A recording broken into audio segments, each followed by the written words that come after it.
இன்னைக்கான டாப் சம்பவங்கள் என்னென்னு பார்ப்போம்.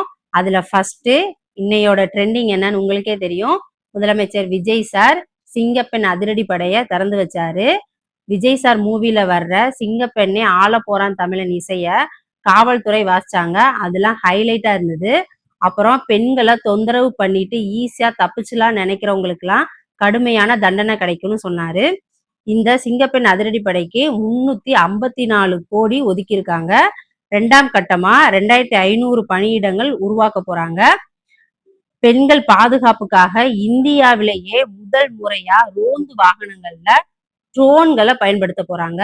செகண்ட், பேரிடர் மேலாண்மைக்காக 1000 கோடி நிதி நாங்க மத்திய அரசிட்ட கேட்டோம். நாங்க கேட்ட உடனே மத்திய அரசு கொடுத்துட்டாங்க அப்படின்னு சொல்லி அமைச்சர் செங்கோட்டையன் அவர்கள் சொல்லியிருந்தாரு.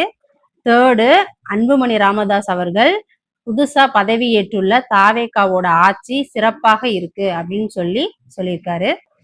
ஃபோர்த்து, தூத்துக்குடியில 30,000 கோடியில கப்பல் கட்டும் தளம் ஹூண்டாய் நிறுவனம் அமைக்க போறாங்க. அதுக்காக தொழில்துறை அமைச்சர் கீர்த்தனா அவர்கள் தென்கொரியாவுக்கு போயிருக்காங்க. போய் அவங்களோட டிஸ்கஸ் பண்ணியிருக்காங்க.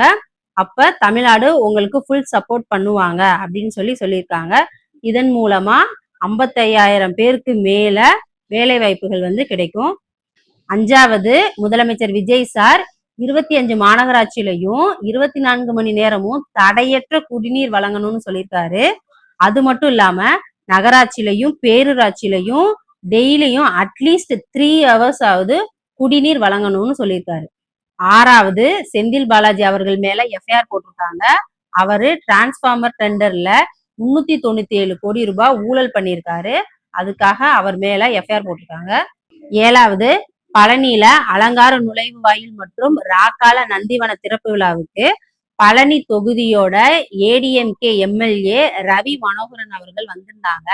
ஆனா நுழைவு வாயில்ல வச்சிருந்த பேனர்ல அவரோட பேர் இல்லைன்னு அவர் ஒதுங்கி இருந்தாரு.